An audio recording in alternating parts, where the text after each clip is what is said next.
Hello, my name is Voya and welcome to My Deep Guide and another edition of My Deep Guide news. In today's episode, the main culprit of the news is going to be the Boox release of their new devices for Q2 2025. So let's get on with it. And we start the news with the Boox new releases for Q2 2025 with the refreshed Go 7 line. And here Boox have announced, not really launched yet, two devices. We have the updated Go Color 7 Gen 2 and we have the Go 7 plain, so monochromatic. Now let's see what these devices are bringing to the table and what are the changes. So right from the get-go, we can see obviously we have monochrome and the color version. And apparently there's a white version as well. It looks like the Go 7 monochromatic version will be available or should be available in black and white versions, which is actually really cool because I think that the white version suits an e-reader, a monochromatic e-reader very, very nicely.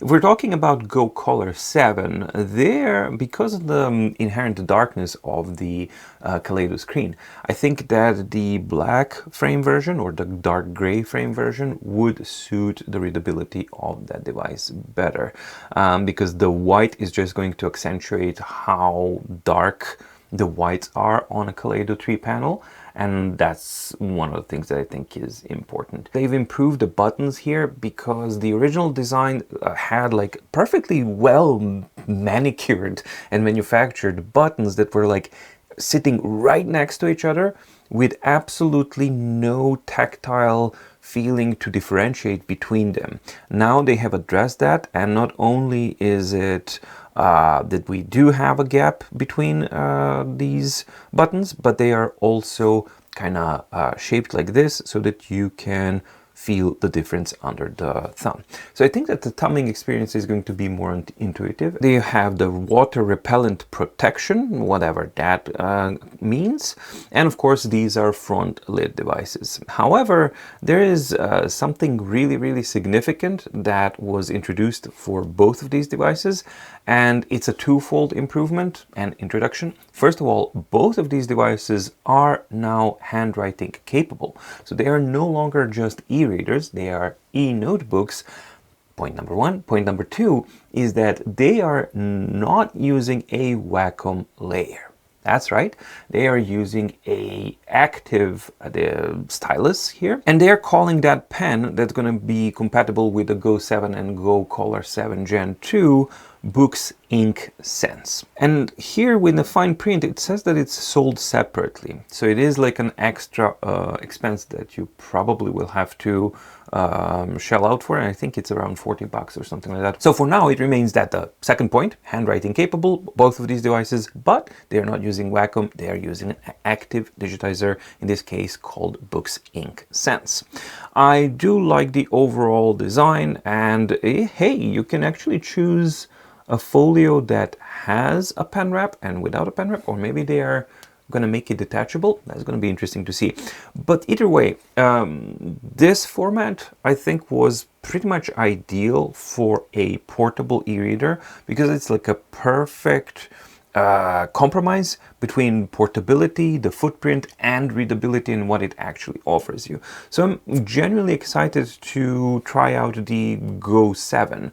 Go Color 7 Gen 2, I mean, it's fine, and I know you guys are interested in that as well. But for me personally, I'm more excited about the Go 7. Here we have comparative specifications between the original Go Color 7, which was priced at $249 or 250 bucks.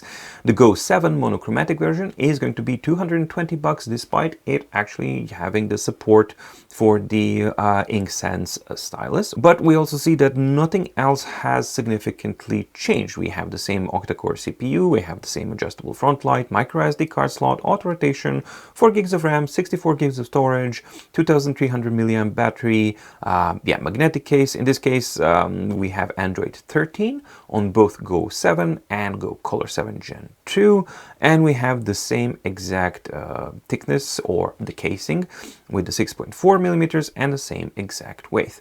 The same stuff goes for the Go Color 7 as well. And the Go Color 7, of course, is using the Kaleido 3 panel, which underneath it is still a 300 ppi black and white screen. So it just has black and white ink cells.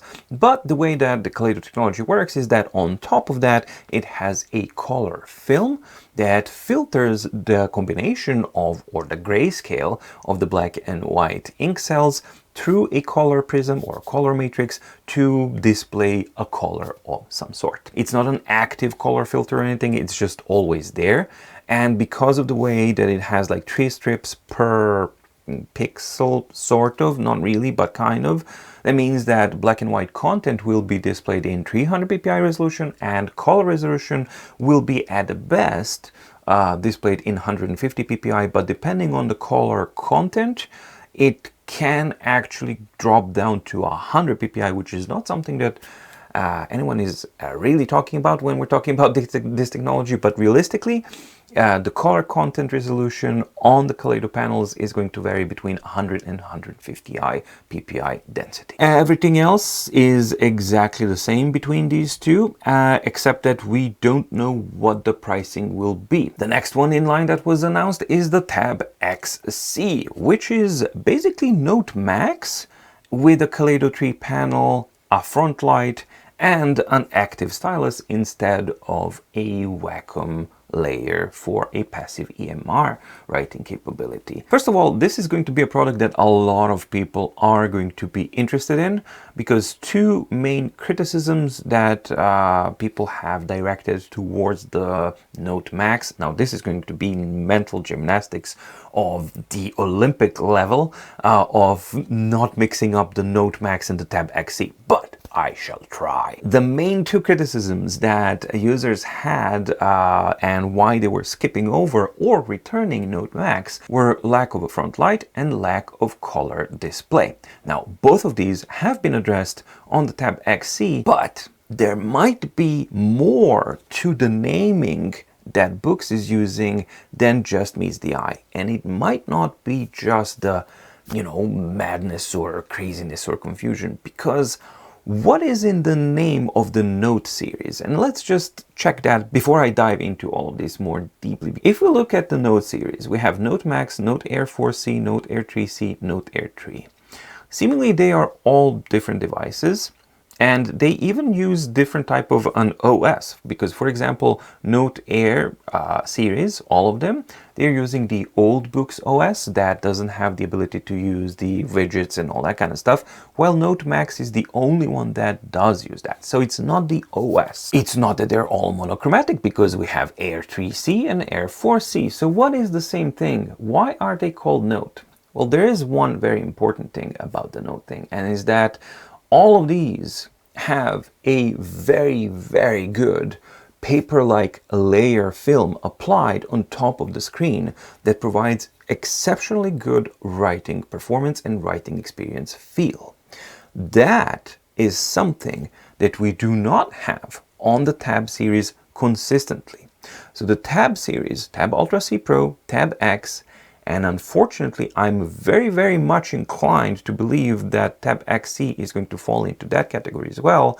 They always have a much smoother, more slippery type of a screen surface, which doesn't really lend itself well for writing experience and writing feel. And in fact, that was one of my main gripes with the Tab X that I do still own, and it was something that I was fighting a lot. Because of that slippery screen surface, the writing experience was not pleasant at all, for me at least, and also the reflectivity is not diffused or anything like that, and then you have reflections that are stronger. Same was true on the Tab Ultra C Pro, and unfortunately I think that we can expect the same from the Tab XC. The highlights of the Tab XC are, of course, the 13.3-inch Kaleido 3 e-paper display. So we have 13.3-inch, 300 in black and white, 100 to 150 ppi in color content display resolution. It supports their BSR, Boox Super Refresh. Wasn't it Speed Refresh? Maybe they're just arbitrarily changing that, or it's changing in my mind. 6 gigs of RAM. Maybe it was enough for 10.3-inch devices, but for a 13.3-inch device that has a keyboard cover and it basically lends itself to be a super duper uber booper kind of powerhouse, especially now that you've added color content, the ability to display color content as well on it. I think 8 gigs of RAM and an updated SoC like that would have been a smart way to go. We have 128 gigs of storage, not ROM, and that is okay. But again, there are going to be people who are going to demand more storage capability. So micro SD card slot expandability would have been a nice addition to have seen in this updated Tab XC kind of edition. So then the Tab XC would have made more sense if it had like jacked up more RAM and a micro SD card slot and the color content and all that kind of stuff. I mean, don't get me wrong, it is making sense as it is now. This is definitely something that people were looking for, but I'm just thinking that it would have made an even more compelling product and a more complete product offering. And here we have something that you can just easily glance over, but you shouldn't, because it says support InkSpire stylus. InkSpire? Yet on the Go series we have the InkSense stylus. InkSense, InkSpire. Boox is launching 2 new Styli that are active and that are going to be supporting here. But the thing that's really weird is that InkSpire is not listed as the compatible device on the Go 7. One of the problems with the Note Max was the magnetic keyboard cover, and it had those 2 notches that it uses to kind of slot in and hold the device. I hope that they have revised that and kind of fixed it, because those 2 notches were protruding ever so slightly when they were from the surface of the keyboard, and when it would lie flat on the closed down, they would exert really strong points of pressure directly on the screen, which is the most fragile element of the device. So I'm hoping that they've kind of filed those down and made them just a smidge lower so that you don't have that problem, and that they've maybe added the padding so that we don't have the sliding of the front cover. And if you're interested in that kind of stuff, I have a video, what are shortcomings of this kind of keyboard cover, which I think may be important for you if you're considering to order this one. And Note Max is priced at $650 US, while Tab XC is at $760 US. They just know that this device is going to be really, really appealing to a lot of people, and that they can jack up the price a bit more, because this is $110 more than the Note Max. And while people are still going to argue justifyingly, because at $760 for what it offers, it's still a really, really good offer on paper at least, and with my experience with Note Max and previous Tab devices, for my own personal needs at least, I think that Note Max would remain a better value comparing what it offers. As far as the specification differences go, well, we have obvious difference between the monochromatic and the Kaleido screen. Both have 300 ppi black and white content, except that with the Kaleido panels, you always have that color matrix, passive color matrix on top of black and white content, which darkens it, diffuses it, and makes it fuzzier. And that's something that never goes away, because it's a physical nature of the Kaleido 3 panel. And here we go. My suspicions have been confirmed. I didn't actually see this. So Note Max has, as a specification listed here, paper-like writing. Tab XC does not. So you can expect the same exact problems that we've had and experienced writing-wise and screen reflectivity-wise on the Tab X and the Tab Ultra family of devices. It just, you know, kind of continues with the Tab XC. Kind of makes sense. I know why they're doing it, because of, again, with that Kaleido 3 panel, because when you add a paper-like writing film on top, it adds a little bit of diffusion and it darkens a little bit the content of the screen, because it's simply not allowing the light rays to go directly refract into the panel, but they actually go through this kind of paper-like surface and they scatter, and one light ray hits the surface here, scatters into multiple rays, but then it also diffuses. So across the board you will have slightly darker screen performance of reflective panels when they have paper-like surface applied on top. So that is the price that you pay for a really pleasant writing feel and excellent reflectivity performance. So the Tab series goes away with that to basically accentuate the crispness and the brightness of the image, which genuinely will be there. And again, another genuinely, device that is using a Kaleido panel needs all the help that it can possibly have. Because if you have fuzziness of the color matrix and the fuzziness of the paper-like screen and the darkening of those things, well, they are, cumulative. So I guess they were trying to do that with the Tab XC or the Tab series in general. We have Boox, super refresh technology on both of them, front light on the XC, Android 13 on both of them, Google Play Store on both of them, 6 gigs of RAM, 128 gigs of storage, both of them. We have an improved battery, 5,500 milliamps. It's interesting that despite the Tab XC having a much more massive battery, that it weighs only 10 grams more. I'm going to be verifying that because sometimes, it's not often, but sometimes it does happen that Boox makes mistakes. This much of an increase in batteries would have to amount to more than 10 grams, as well as the another difference, because it has a front light, it has that added 1 millimeter. Well, they managed to kind of make it a little bit thinner, so now it's like 5.3 millimeters thickness instead of 4.6 millimeter thickness of the Note Max. So it is 0.7 of a millimeter thicker than the Note Max, but that means that the housing, which is metal, needs to use more material as well for that height.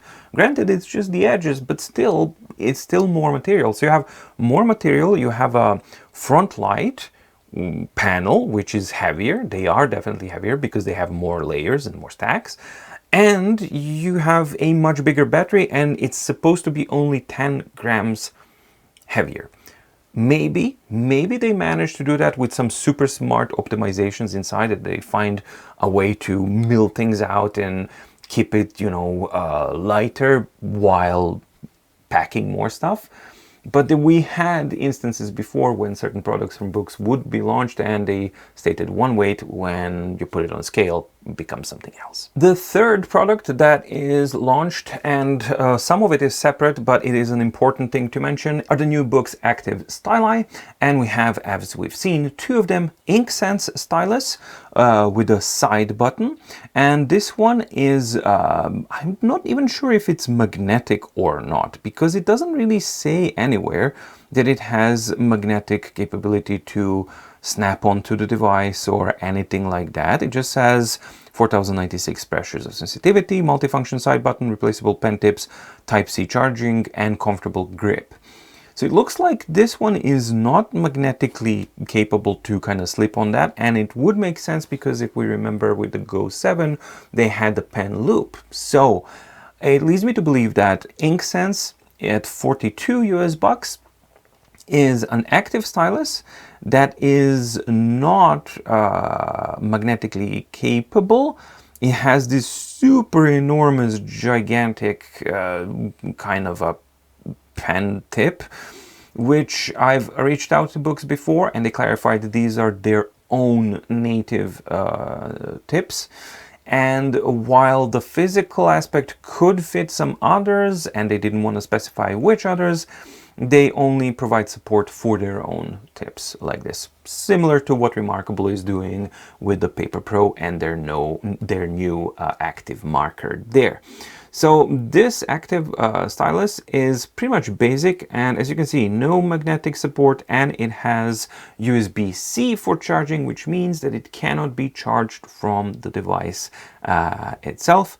And this does look like an eraser, but they're not actually mentioning it as eraser functionality. It just says that it has a multifunction side button. So it seems like the InkSense is the budget version of their active styli that they are introducing for their range.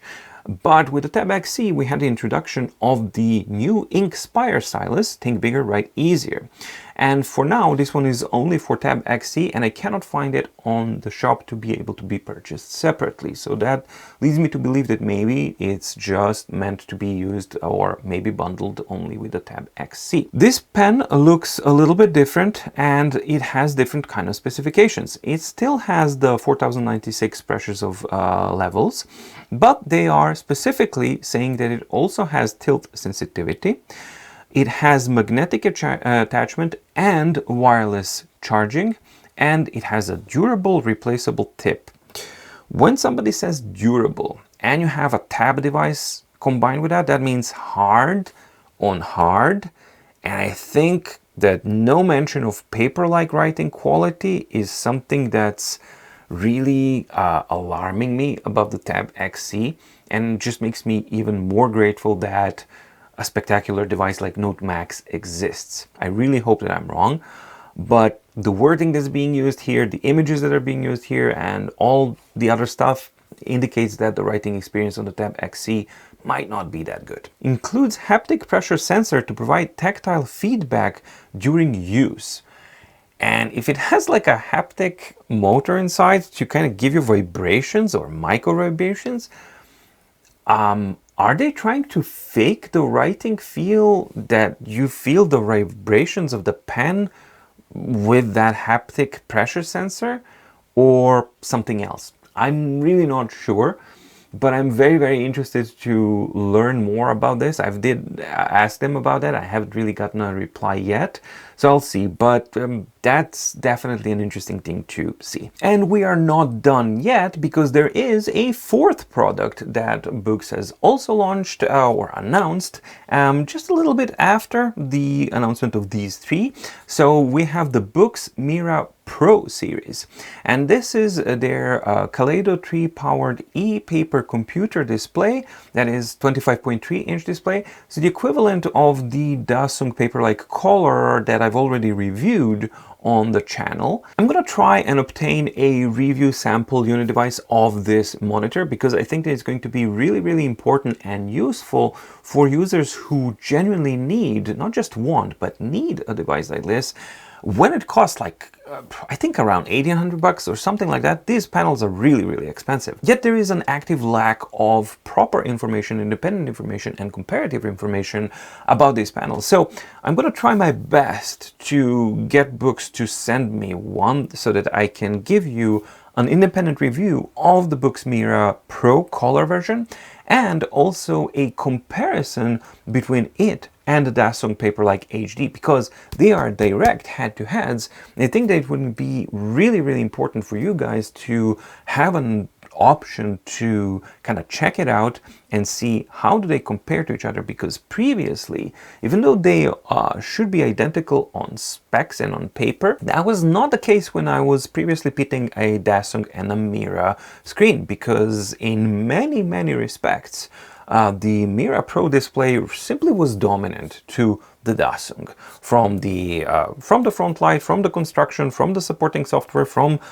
pretty much everything as a whole product. Yet it was cheaper than the Dasung. So it's going to be interesting to see where the Boox Mira Pro Color display would fit, because it looks like a really complete product here. Like, it properly has a really good base here, like a really good stand. It has a metal aluminum design.